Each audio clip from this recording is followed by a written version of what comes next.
Welcome to the Addition Financial webinar, Planning for College. Our speakers tonight, Valerie Moses and Rich Barbary, are sharing their expertise from our Community Engagement and Partnerships Department. Feel free to type your questions in the chat box and we will answer them during our Q&A session towards the end of the presentation. And now I hand it over to Rich. Thank you, Nicole. Good evening, Addition Financial fans, and welcome to our Planning for College webinar. Like Nicole said, my name is Rich and I work for our Community Engagement and Partnerships Department. Part of my role in that department is to manage some of our community partners, OCPS, Valencia College being two of the larger ones. As part of my role, and the reason that I'm here today, is I also get to do financial educations for students from elementary school through college and even when they become adults. So I'm excited to share some of my knowledge with everyone here today about how to prepare for college. I also want to introduce my colleague, Valerie Moses, who's with me here today. Hi, I'm so happy to be here and to get to share with you all today. I work with Rich in the Community Engagement and Partnerships Department. I also work on financial education efforts in the community, and early in my career at Addition Financial, my focus was specifically on our UCF partnerships. So youth and graduate money smarts are definitely a topic that I am passionate about. So very excited to be with you all today. But for now, I'm going to turn it back to Rich to share a little bit more with you. All right. Thank you, Val. So getting started with preparing for college, we thought it was best to get started with one of the most basic forms of banking, and that's checking accounts. I'm sure most of you already know what a checking account is and how a debit card works. But there are some things with a checking account that's important to cover, especially as a college student and you start those new jobs, or if you're away for school and your parents are sending you money, you need somewhere to keep those funds. And a checking account is the best option for where to keep that money. Unfortunately, with checking accounts, and you'll learn this as you guys begin your financial path, there are fees associated with a checking account. That's one of the things we're going to cover today when it relates to a checking account. Right now, we have 4 fees on the board: monthly maintenance fee, minimum balance fee, 2 very common fees associated with the checking account. They're smaller on the dollar amount as far as how much they charge you as a fee, but again, they are a very common reoccurring fee when it comes to your checking account. That monthly maintenance fee is a fee that you will be charged once a month just for having a checking account with a financial institution. And then a minimum balance fee is a certain dollar amount you have to keep between that checking and savings account. If you go below that dollar amount, your financial institution is going to charge you. Every time that you go below it, they will charge you. So you can run into that fee more than one time a month. Foreign ATM fee. This is when you go to an ATM outside of your branch network. You withdraw some cash from that ATM, and then you are charged a fee. That could be anywhere from $3 to $6, depending on the location. And then the last one, which I'm going to touch on in a little bit, is your courtesy pay or overdraft fee, the larger fee that people run into when it comes to a checking account. This fee can get pretty dangerous, especially if you're beginning your money management and you're new to a checking account, and we're going to cover how to avoid running into that fee and best practices when it comes to having that type of protection to your checking account. On top of the fees that I just covered, here's a list of a few more. You'll see an initial deposit fee on there, which some financial institutions may make you deposit into your account or be charged just for opening up a new account. There's those monthly maintenance fees. So you'll see $12 on there, $12 for a minimum balance fee, that courtesy pay fee, which is $35, which is the larger dollar amount that you can run into when it comes to a fee, that foreign ATM fee, and then a card replacement fee. If you're in college and you're losing your debit card a few times, which I know I have. Val, have you lost your debit card a few times in college? No, I've been very responsible. Okay, so 2 totally different sides of the spectrum when it came to college, but that is another fee that you can run into.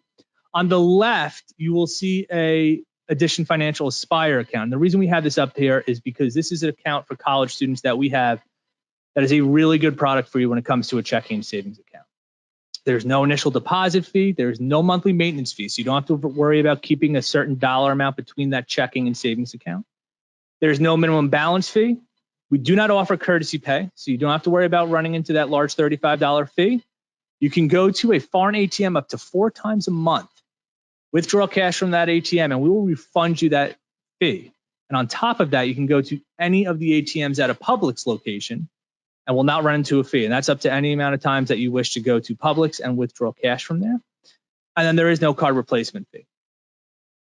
The reason this is great for a college student when it comes to an Aspire account is because, one, I touched on that monthly maintenance fee. That is a fee that is, in most cases, very tough to avoid because your financial institution is just going to charge you that regardless every single month. And with Addition Financial, you don't get charged into that fee. Now, it's tough to find other financial institutions that will waive that fee. Some do. You'll have to do some research on it. Some will actually waive that fee if you have some type of direct deposit going to that account. And the same thing goes for that minimum balance fee as well.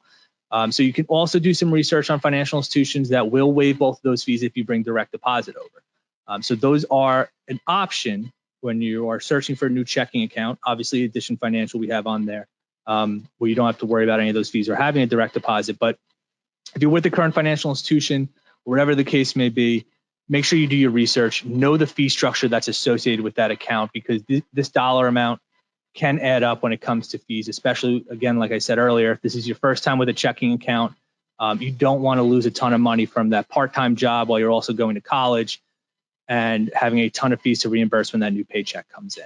Okay, so a little bit of a chart there to go over as a comparison.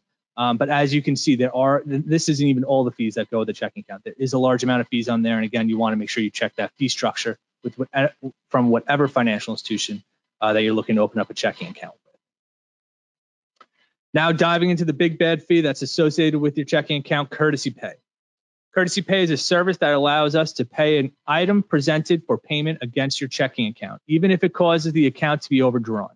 So I'll kind of give you more of a simple example.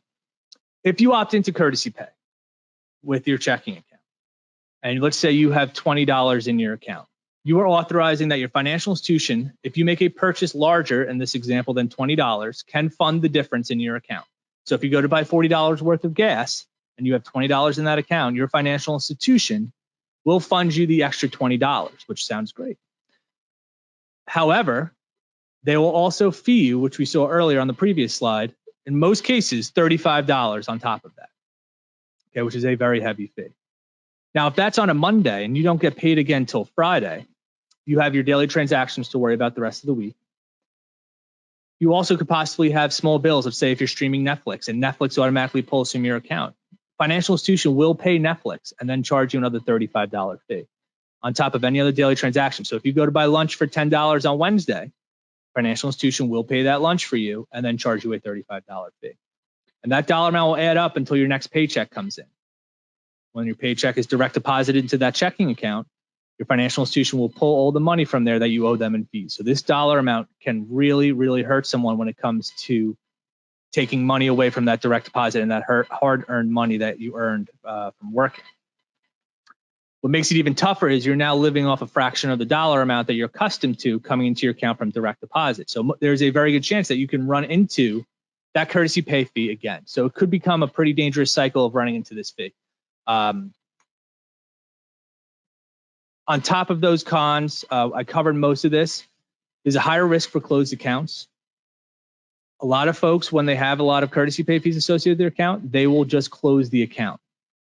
Now, it doesn't necessarily solve the problem, or they just won't pay the fees back. They'll just leave it on there. That could prevent you from opening up another checking account or another financial institution. Other financial institutions will see that you owe another bank or credit union money in that checking account, and that'll keep you from opening up a checking account anywhere else. So that courtesy pay will stick with you, whether you pay them back in your direct deposit or if you just leave it in the account and decide not to reimburse those fees. That dollar amount where you go negative will follow you around. So you want to make sure you know if you want to opt out of courtesy pay, card will just get declined. There is no fee. But if you do want to opt in and have that safety net, there are some serious risks that could come along with it. If you do decide to opt in, there are some alternatives. If you're not someone that checks your account every single day, I highly recommend email or text alerts, especially, again, if this is your first time with a checking account and you are working possibly part-time or it's not a very high-paying job because, again, you're just starting out your college. Those email and text alerts could tell you when you've spent money, how high the dollar amount is, and then possibly how much is in that account. So you have a constant reminder of how many funds are in that checking account before you begin your daily transactions for the day. There's transfer services that you can use. So some financial institutions will let you actually pull from the savings account automatically, as opposed to funding the account directly from the financial institution. There may be a fee with that, but it would be a much lower fee than it was with the courtesy pay $35. So if not my earlier example, if you go to a gas station to buy $40 worth of gas and you have $20 in your account, they could pull it from that savings account. And in a little bit, Val's going to touch on saving money and why that's important. And it kind of connects to this a little bit. But if you have money in that savings account, you're planning ahead, and you have not enough money in that checking account, you could set it up where your financial institution will pull automatically from that savings account, which will really help you when it comes to that $35 courtesy pay fee because you're completely avoiding it. And then obviously you can monitor your online and mobile bank account on a daily basis. This is important. It's really simple to check your account every single day. You want to make sure that the funds that you think are in your account are actually there, so you know before you make your daily transactions. And also you want to make sure there's no type of fraudulent purchases in your name that are taken out somewhere else. You want to make sure that every transaction that you've made is correct on that account and that you know your dollar amount as you proceed for your transactions on that day or for the rest of the week before you get paid again. Now that I'm done with checking accounts, Val, would you like to dive in and cover some of the savings accounts? Absolutely. I really think with savings, that's going to be that's overall your foundation for your banking. And so first and foremost, you're going to have that savings account. Many of you probably already have one already, but there are so many reasons to have one. You use it very differently than a checking account, but just incredibly important for many reasons. So to get started, for one of those reasons you want to have savings is for those emergencies. We don't like to think of the emergencies, and maybe as a college student, you're young, you're not necessarily thinking of some of those, unfortunate life events that can come up. But something that I always like to keep in mind, as one of those emergencies that does unfortunately pop up for many of us is car expenses, especially for those of us who are in Central Florida with that I-4 Ultimate project. I know I've had more than my share of nails in a tire, and buying a new tire can certainly cost a lot of money that you may not be budgeting for. So having that emergency savings in place ultimately will make those stressful situations a lot less stressful. So that's one reason you want to save. You also want to save for your goals. Your money can work for you in positive ways. You can spend on things that you really love and that you're excited about, but to have those goals in mind, and we'll talk about goal setting in just a moment, is really going to help you prioritize your spending. And by keeping that money in a savings account instead of in that checking account, you can really set it aside so that it's not as tempting to spend. It's a little bit harder to get to than what would be in your checking account. So this savings account is not for everyday spending. You can pull from it when you need to, but ultimately you want to use it as something that's maybe a little bit harder to get to on a day-to-day basis. And then also having those automatic transfers from checking to savings is incredibly important. It's a very easy way to really automate the process of saving, because it can be hard for us sometimes with our discipline to know that, hey, I'm going to set aside $5 per paycheck or whatever amount that is for you. To set that up automatically, you are, making it out of sight, out of mind. You don't have to have the discipline to do it. You just have that set aside. And I like to tell everyone, we typically recommend the 50-30-20 model of budgeting. That's one of the budgeting models we talk about, and I can share a little bit more as we get into budgeting. But, saving 20% of your money in a savings account is something that we often recommend. But I typically say, especially to students, set aside what you can. Don't let that number intimidate you. If it really is $5 every month, you are getting into a positive habit of saving for, again, those emergencies and for those really exciting things like a car, like, maybe a new laptop, or, even just some of those bigger things later down the line. So we talked about goals a little bit, and just a few ways to be thinking about that. You're going to have multiple types of goals. So finding the one that best suits your needs and the goal itself. So you have your short-term goals. So for me, I noticed that my laptop wasn't working very well today. It's certainly not something that I would want to pay out of this month's budget, but it's something I could save for possibly over the course of the year. So that might be one of my short-term goals. A midterm goal, 1 to 5 years, maybe a car or something like that you might be saving for. And then those long-term goals. We may not be thinking about those, especially in college, that 5-10 years out, but saving for retirement, for example, if you do get a job, whether you're in school or getting ready to graduate, that offers some kind of retirement plan, setting aside some of that money toward that is incredibly important, and it's going to help you later down the line, because the earlier you start saving, the more your money will grow over time. Another type of long-term goal that you might be saving for is eventually a house, maybe having that larger down payment later down the line. And again, while you're getting ready to move into the dorms, you may not be thinking about that quite as much, but to be getting into the habit of saving so that you do have that when the time does come.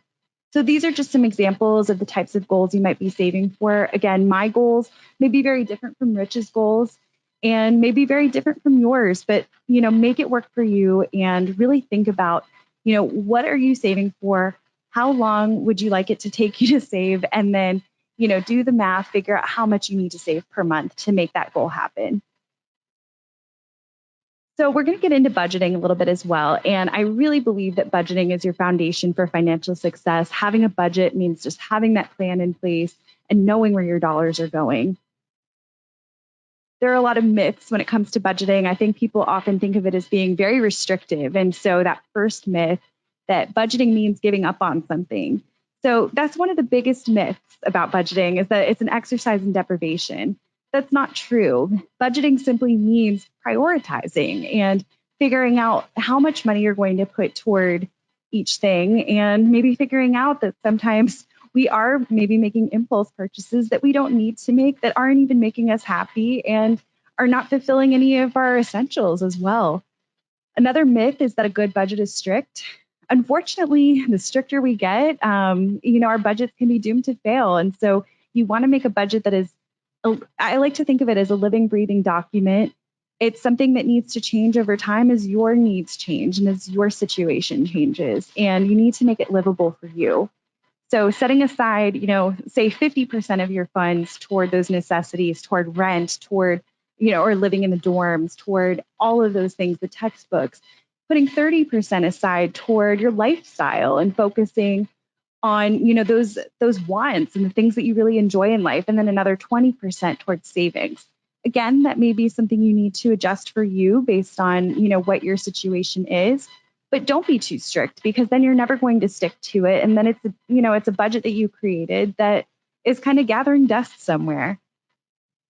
Another myth that comes up is that I'm too broke to budget. It's kind of a silly one, because if you don't have that much money to begin with, then if you're not budgeting and if you don't have that plan, you don't know where your money is even going. And there could be a great way to really stretch every dollar. So budgeting is crucial, especially if you don't have that much money to begin with. For me in college, making minimum wage, that budget was incredibly important for making sure that I made every dollar count. And then the fourth myth, that budgeting is for those who are struggling.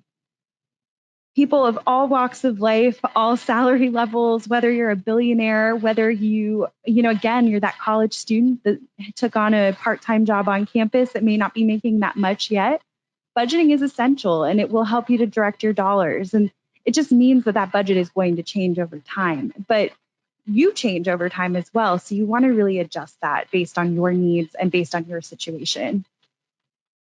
So to create that budget, you want to think about what's coming in and what's going out. So determine regular income. You want to make sure that you are including what's actually hitting your checking account and not that gross pay, that really nice number before taxes and before everything else gets taken out, because that's not actually what is hitting your account. Figure out what take-home pay is coming. And I always like to recommend that you shouldn't include your overtime pay or any bonuses or anything like that in your budget. It's great to have, but you don't want to be relying on that from month to month. So consider that may not be coming in, and really focus on maybe the lower end of what you might be taking home if your income may be changing from month to month. Then determine your expenses. So what are those fixed expenses that are the same from month to month? So for me, that rent is never going to change. What might be a little bit flexible, for example, your air conditioning and your power bill, that changes, especially in the summertime right now. I know I'm cranking that AC and I'm certainly paying a little bit more. And so knowing that and knowing that those can change and kind of factoring that into your budget. And then there's discretionary things as well. And, those are the things that you don't necessarily need, but they make life more enjoyable. You should absolutely factor those in. So then you want to track and categorize your expenses. And there are so many ways to do this. I've seen people who still, put pen to paper. And if that's how you enjoy doing it, then you should absolutely, set up a budget that way. Some people keep receipts. You can, use one of the apps that are out there, and Rich will touch on that in just a moment and, share a little bit about what those are like. There are plenty of budgeting worksheets online and resources that you can take with you to really make it your own, even using an Excel spreadsheet. But figure out what's going to work best for you. Keeping receipts is something that many do. I really recommend, this is kind of touching back on what Rich talked about before, but really monitoring your ATM use and, what's coming in and out of that checking account, especially. Make sure, when you're using those debit cards or checks that you know what's in the account at all times so that you don't have those overdraft fees and you're not paying courtesy pay because of maybe money that wasn't in the account and, the expense could have waited or something like that. Really be aware, especially again, another thing that Rich talked about was that fraud could be taking place. We're in a time right now with a pandemic where unfortunately financial scams are running rampant, and it's really important to be mindful. Keep an eye on your account. Make sure that you recognize every expense in the account, because oftentimes those scams are going to start with a small amount, say $9, $10. Keep an eye out. Contact your financial institution if there's something you don't recognize. And that's incredibly important. And then finally, again, find the tracking system that works for you. So Rich is going to talk about a few of those tracking systems and maybe what he uses as well. Thank you, Val. Excuse me. Thank you, Val. Something I loved when you were covering was how savings and budgeting can kind of work together a little bit. Saving money on the side for some type of goal, and then knowing where all of your money is going and tracking it makes it that much easier to save. We covered checking accounts, which is where that direct deposit's going, avoiding fees, saving money. Now that we have this direct deposit and checking account, now let's utilize that savings for some type of purchase. Once that's done, like Val said, we want to make sure we know where our money's going. We're living within our means. And I think doing this as a college student creates best practices, even if you're not making that large dollar amount. This is creating best practices for yourself that when you do become an adult and start your career and finish up school, you have all the basic banking things in place to start having some real good financial habits for you. Once Val touched on budgeting and finding some type of system, she covered something about using some type of tracking system, possibly an app. So what we have here is 3 of the more common budgeting apps. Mint happens to be my favorite, and Mint is owned by Intuit. So Intuit does TurboTax, QuickBooks, financial products online. Nothing that you would be worrying about just yet, but their Mint app is actually their budgeting platform, and it's a completely free app, and it is excellent for first-time budgeters or someone that's tried it in the past and used pen to paper or maybe Excel and tried keeping track of receipts and it just wasn't working for them. So Mint takes some of that heavy lifting away for you. And I'm sure some of these other apps do as well. But essentially what Mint will do is they will track your purchases. So your job is to figure out, where am I spending my money? Okay. Make the proper cuts depending on your needs and wants. And when Mint comes is when you make that transaction, they will tell you spend this dollar amount from this budget or this line item of what you can spend a month. So to give an easier example of that is, let's say you have a going out to lunch budget of $200 a month, and you go to Chipotle and spend $10 on lunch. Mint will say you just spent $10 of your $200 budget automatically for you. So they are tracking everything for you on a daily basis. So that makes it a lot easier for you, especially when you're a first-time budgeter. I've used it ever since college because, again, I like that out of sight, out of mind. Once you become more comfortable with your budget, you won't have to check it every single day. You're living a lifestyle that's affordable to you. But if you're a first-time budgeter, just to wrap up on the apps, Mint app is definitely something to look at, or some of the other platforms on there as well, to make that budgeting a little bit easier on you so you don't give up on it right away and you stick to that budget as you move along in your college and adult life. Touching on how some folks give up on budget or it just wasn't working out on them. Another bit of advice that I give on top of maybe trying one of the apps as a tracking system is adjust when needed and evaluate your budget. So when you're a first-time budgeter, I always recommend give yourself 3 months with that budget, because the things that you value can change, especially when you're first-time budgeting. So you may say, I'm spending $200 a month on lunch. And you may think that's pretty high, and you'll try to cut that dollar amount down to, let's say, $100 now. And you'll realize after your first month, for some folks, everyone's different. I really like going out to lunch every single day. I need that break away from school or work. $100 doesn't work for me. I need to spend more in my budget a month on going out to lunch. So you can raise that dollar amount as long as you're taking that difference from somewhere else in your budget. So what you're doing over that 3-month period is figuring out what dollar amounts work for you. Staying within the frame, though, of, let's say you earn, I'll give a round number, $1,000 a month. You want to make sure, obviously, your spending is around that $700, $750, so you have money of that you've earned to apply towards your savings. As long as you're staying between that $700, $750, or that $1,000 you're earning, then you're following your budget correctly. It's your job to adjust and figure out where that money is being applied to. So you may be able to put your lunch budget back to where it originally was and shorten somewhere else. That'll change, but you need to make sure your budget fits your lifestyle. So adjust it as is so you can continue budgeting and not just give up on it. Because some people give up on budgeting because it's too tough, or they fail at it, or they think they're adjusting their life so much that budgeting just isn't working for them. It's extremely important to apply this to your finances at a young age, but also make sure that budget works for you. Give yourself some time with it. And at the end of 3 months, I promise you the budgeting is going to feel so much easier for you. And you're definitely going to be thankful for it when you have that large chunk of change in your savings account. You're planning ahead for the future. Budgeting is going to help you get there. Just don't give up on it right away.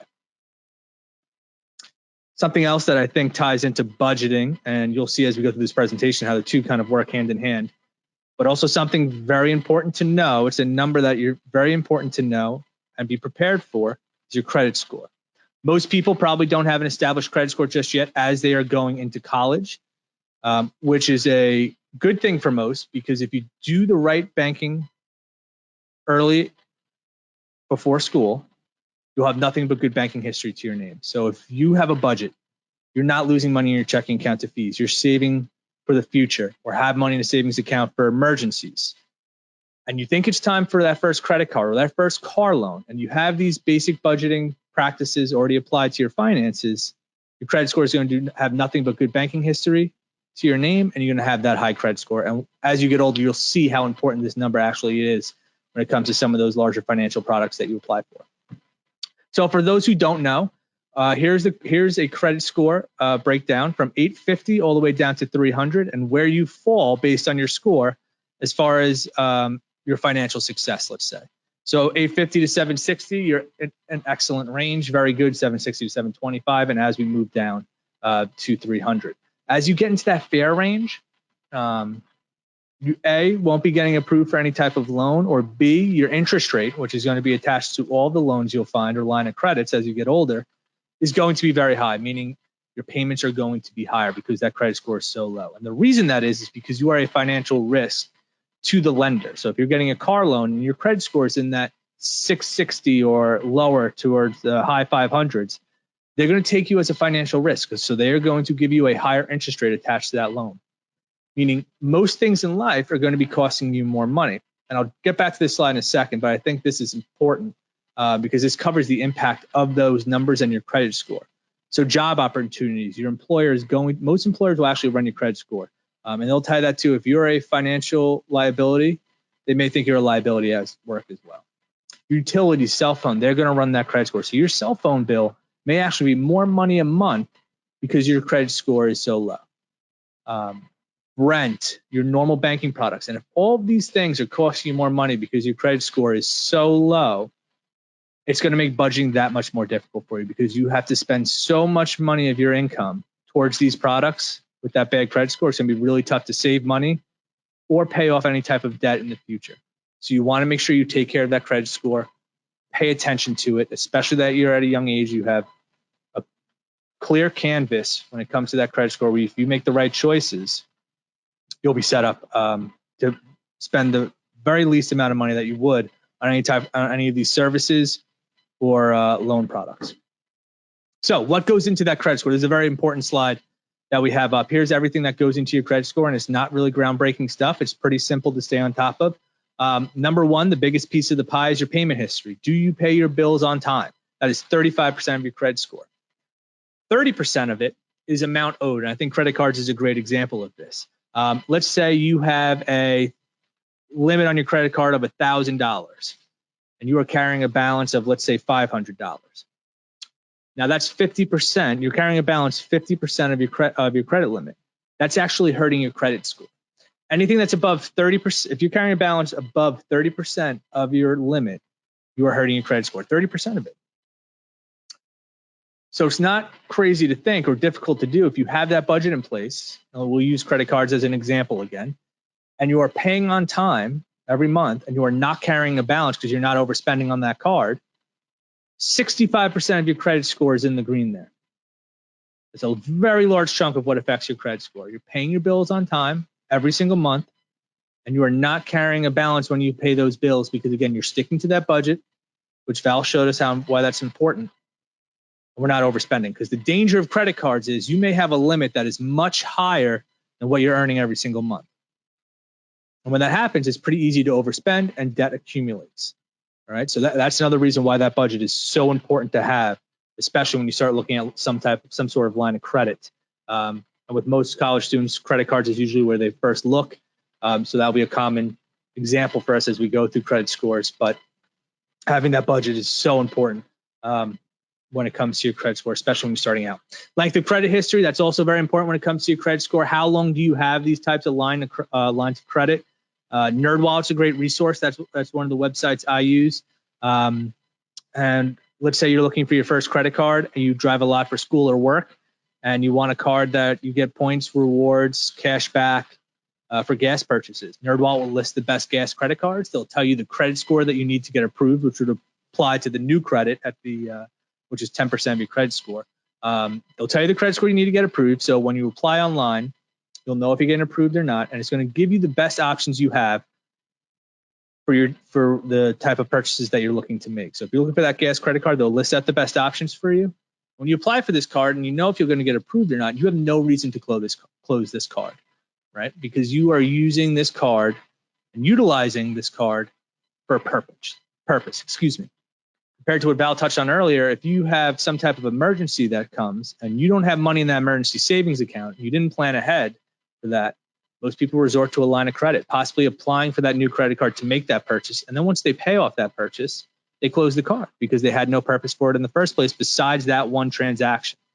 So do your research, sleep on it, make sure this is a card that you're ready for and that you are going to use for a long period of time, okay? Because that is something that affects your credit score a lot. Types of credit, you're going to be looking at your entire portfolio of credit. So people that have a good credit score, they'll have 2 to 3 credit cards. They'll have a car loan, a mortgage, all in good standings, no missed payments, not carrying high balances. And this comes into play a lot when someone does a hard credit check and you'll learn this as you go along in life, that some of these loans are a hard credit check, meaning they'll see all of your banking history over the last 7 years, how many payments you've missed, how many balances you carry on these cards. All of that is important, not only to your credit score, but also to whoever you're getting your loan from, okay, because they see that information as well. And then new credit, which I touched on a little bit when I brought up NerdWallet. Applying for these products, you want to make sure you know you're going to get approved. So knowing what your credit score is, for some folks, it's depressing to look up and see what that credit score number is, but it's important to know because you want to know if you're going to get approved for these products or not, and if you're going to get that good interest rate. So using credit cards, again, as an example, if you are ready for one, you're going to apply online, know if you're going to get approved or not, know what that score is, and then using resources like NerdWallet online, which is free resources that'll tell you the credit score needed to get approved for that card. You can apply online and know that when they do that credit check, you were going to get approved and get that card. Because I could apply for 20 credit cards in the matter of an hour if I wanted to online. If I'm getting declined by all of them, that's killing my credit score. And at that point, then I'd have to look at something which Val is going to touch on a little bit, which is a great product for college students. Then I'd have to look at some type of secured card at that point. And again, Val's going to go in a little bit more detail about that. But this is a very important slide. This is everything that goes into your credit score. Do the research. Sleep on it whenever you're looking at some type of product. Ask your parents, ask your family, and make sure you have that budget in place. You have money saved aside, and you're making the right choices when it comes to your credit score, because your credit score future is ahead of you, and you want to make sure you make the right choices in the very beginning of it. And Valerie is going to start up on telling us tips and tricks on how to rebuild credit. Yes, Rich. And I just have to say, too, kind of going back to what you talked about, how credit plays such a role into your future. I mean, we like to refer to credit as being your reputation as a borrower. And so you want that credit score to be higher because it's going to show that you have that better reputation, you have a better track record, and lenders know that if they give you something of value, that you will be more likely to be able to pay it back. So it's just so important. I think the number one thing, and we did get a question about rebuilding credit. So talking about, these are great tips both for rebuilding and for establishing it for the very first time.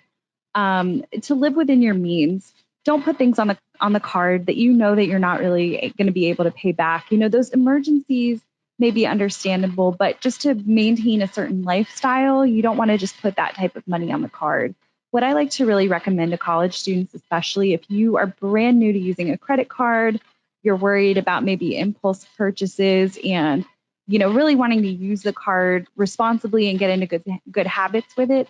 I like to recommend, using it for gas because I don't know about you. I have never once, this is always my example, but I have never once gone to the gas station impulsively to fill up my tank.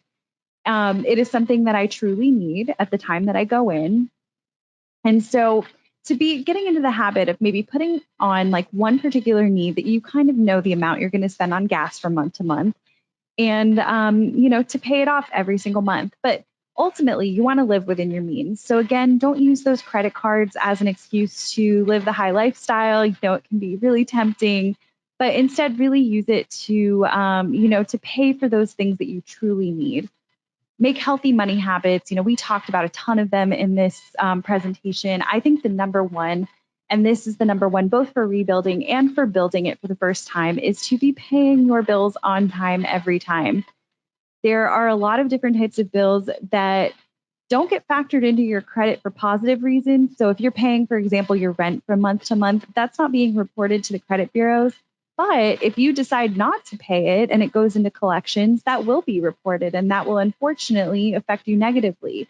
So you want to make sure you're on top of your bills, put reminders in your phone if you need to, you write it down in a planner, but make sure you're aware of when things are due and be on top of, paying those. Another really healthy money habit that is just important to keep in mind is to be paying more than the minimum balance on any credit cards.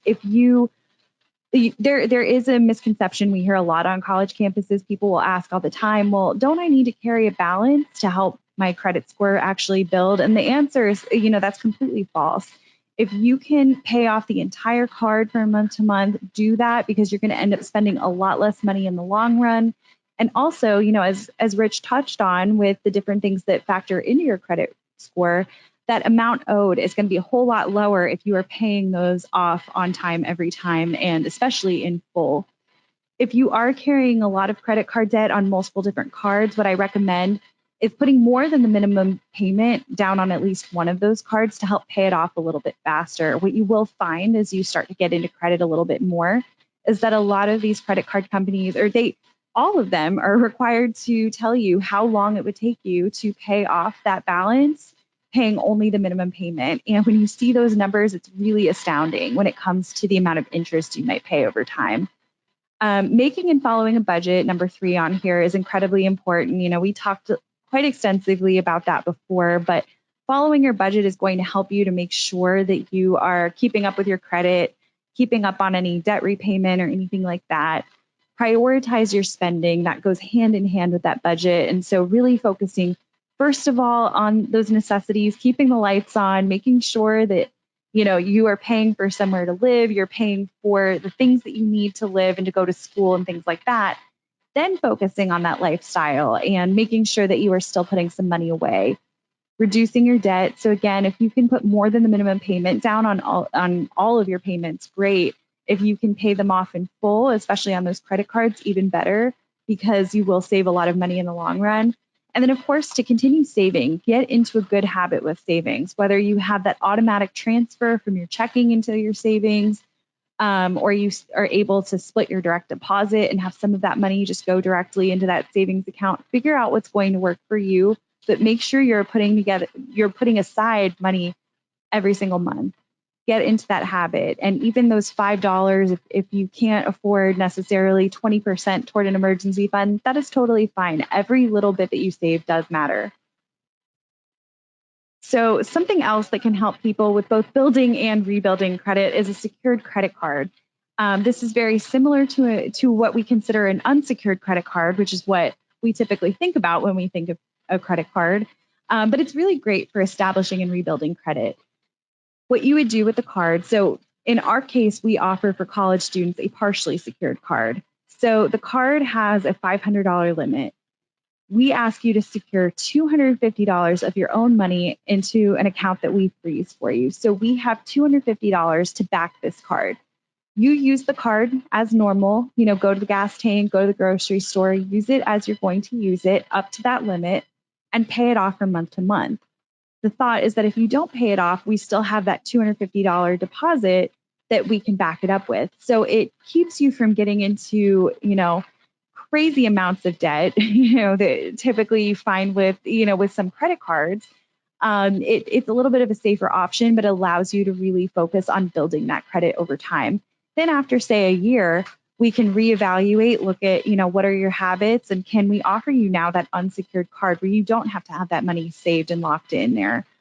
There's no annual fee with the secured card. And that's something we didn't talk about too much in this presentation, is that some credit cards do hold an annual fee. It costs you money to have the card. And oftentimes it's not going to be worth it, especially as a college student. You don't want to be focused necessarily on those points programs, but rather on actually using that money to pay off, whatever it is, whatever those necessities are for being in college, because being in college is very expensive. So you don't need to also be paying an annual fee on top of your card. There are still plenty of incredible cards out there that don't require them. So do keep that in mind. And with those secured credit cards that we offer with the Aspire accounts and that other, financial institutions offer as well, you are avoiding getting into, crazy amounts of debt. So I'm going to kick it over to Rich to tell you a little bit about why you should join Addition Financial and a little bit more about what we're all about. Thank you, Val. And that secured card, I wish I had that when I was in college. Me too. Because unsecured cards, I wish I didn't trust myself. I think that's the right way to say it, because I thought I was ready for an unsecured card.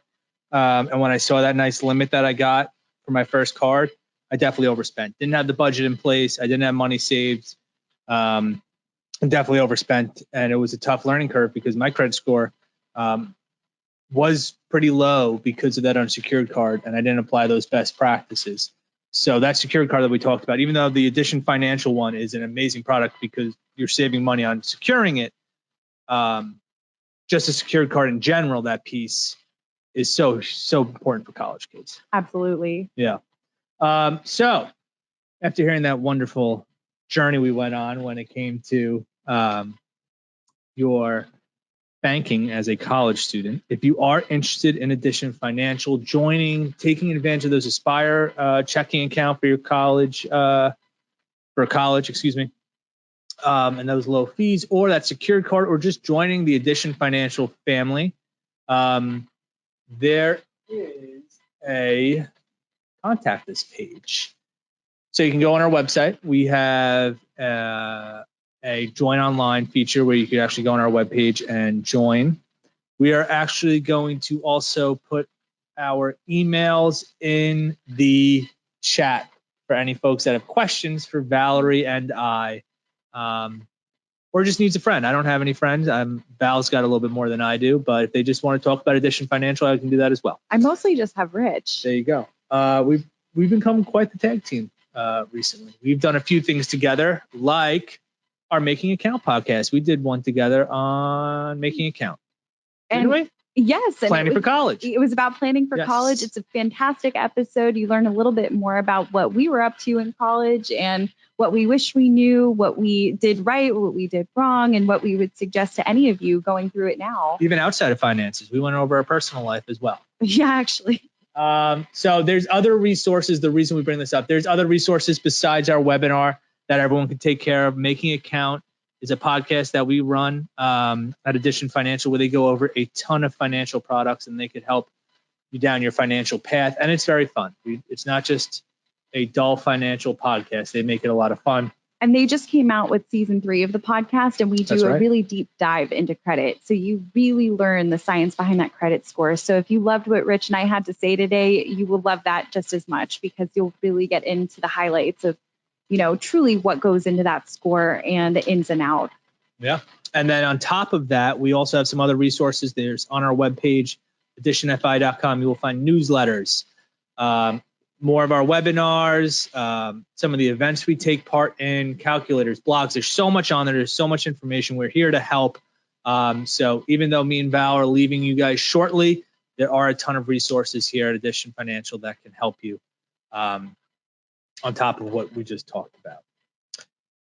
And I believe there's a questions piece. If there are any questions that have came in. Yes, we are going to take a brief intermission to review the questions that have come in, and we'll be right back in a couple of minutes. Excellent.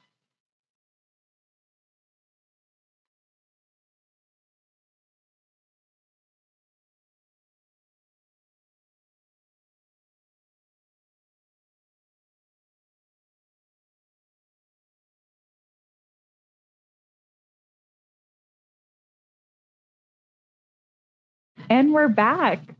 Well, we had a bunch of questions that came in regarding, navigating college. And as a former career counselor at a college, I am very excited to touch on some of these. They don't all have to pertain to your finances, but just preparing for college in general. And so I'm very happy to tackle those. Feel free to send any additional questions in the chat as well. We had a lot of questions about budgeting in college, which hopefully we were able to cover for you all today. But we had someone ask, are all college courses necessary? Do they prepare me for my career? And I think they do. I think what is really important, as you're planning, what you're going to major in the first place, is to really be thinking about what are those interests you have? What are those skills you have? At UCF, for example, and at many colleges, they offer a career center where you can do different, career assessments to really figure out what it is that's going to work best for you. And I say, take those assessments, especially because as a student, they are free to you. And once you kind of narrow it down, you can see, okay, I am really well suited and very interested in working in this type of career. And there's this major that, kind of applies to that. And then you can really look at what the classes look like. At the very beginning, I think a lot of times it is going to be those introductory classes, just so you can really get a crash course in what the field is all about. You may be taking some of those general education courses that everybody needs to take just to be a well-rounded human. They may not pertain necessarily to the career you're going into, but I would say once you hit sophomore, junior, senior year, you are really going to get into more of the practical. So I think, whether all college courses are necessary or not really, it depends on your perspective. I think it is really great sometimes to be taking those electives that have nothing to do with the career path so that you can learn a little bit more, and so you can work better together with people in other career paths and with other people in your organization. So I think that's a great question. We had questions about driving on campus as a college freshman, and that all depends on your college. You should reach out to, the advising office or the first year experience office or whatever that is at your college to find out what they offer. But in general, colleges are notorious for difficult parking, so be mindful of that. Take extra time if you're going to drive to your classes. Hey, get used to walking on campus if you can. I think that, that can be a wonderful way to learn your school and really get to know it. We had someone ask about whether you should take a dorm or a studio apartment and which one is cheaper. And I think that's a really excellent question. I think oftentimes it depends on, of course, the school you're going to. It may make sense, if you are going to school locally to where you are originally from. You may want to save some money and live with family if that's something that is more interesting to you, to save the money towards something else rather than living in the dorms. That is certainly an option. I loved living in a dorm, living about 3 hours from home. And so that was something that I did do. I think oftentimes living off campus can be a little bit cheaper, but sometimes for that first year, living on campus is a great way to get to know the school, get to know your classmates, and get to learn as much as you can and have that college experience. But I think once that first year is over, moving into an apartment sometimes can be a little bit cheaper and more cost effective. However, there are other costs that go into it that you might not be thinking about when you're living in the dorms. So often in the dorms, you're paying a flat fee to live there. And that may be a little bit of a higher fee than what you might be paying in rent at an apartment. But what you do need to be thinking about for those of you who are moving out of your parents' home for the first time is, your electric, keeping the lights on, making sure you're paying for air conditioning, especially in the state of Florida. That is a necessity. That is not, unfortunately, that's not a want. That definitely is a need for many of us. There are other aspects that you may have to pay for as well, such as pest control, different fees that different apartment complexes have. So you want to be mindful of all of that before you move in anywhere. But the long and the short of it is that it really depends on what is most important to you. And what do I need to do now as a high schooler to stand out for college and to better my chance of acceptance? I think doing the things you really love and finding a way to showcase that on your applications, I think really helps you to become a well-rounded individual in general and to be able to showcase that for your school, so that you stand out to the recruiters for sure. And I think any of those experiences, whether they help you truly to get into college or not, some colleges may be more focused on, the GPA and the test scores and how you may test in certain areas if you're applying for a certain program. But I think those experiences are still ultimately going to enrich your life. There were, high school sports that I don't know if they helped me necessarily with getting into college, but they certainly made my life better. They taught me skills I never would have had. And those are skills that I use today in my full-time career. So I think doing those things that you really enjoy and finding a way to showcase them, saying yes to opportunities, and finding a study method that works for you. And, being disciplined with that. Once you get to college, you will have a lot more freedom than you do in high school. And so to know that and to, be able to prioritize once you get there that, you have this freedom, but you're still going to need to be able to take that time for studying and to get to classes on time and all of that, because you may not have a bell schedule that is, keeping you accountable. So figuring out that discipline and again, doing the things you really enjoy and trying to find your path that way, because that can ultimately lead to a career as well. Those are all of the questions I currently have. I'm not sure if any more have come in. I think we've wrapped up the Q&A portion of this presentation, but thank you all so much for being with us tonight. We are so appreciative to have you, and we hope that this helps you as you prepare for college and gives you a little bit of a crash course on what to know as you get ready, for that next chapter, which congratulations as you prepare for that. Thank you, Valerie and Rich. This concludes our presentation tonight. Check your inboxes for an email containing a link to tonight's recording. And thank you all again for joining us. Have a good night.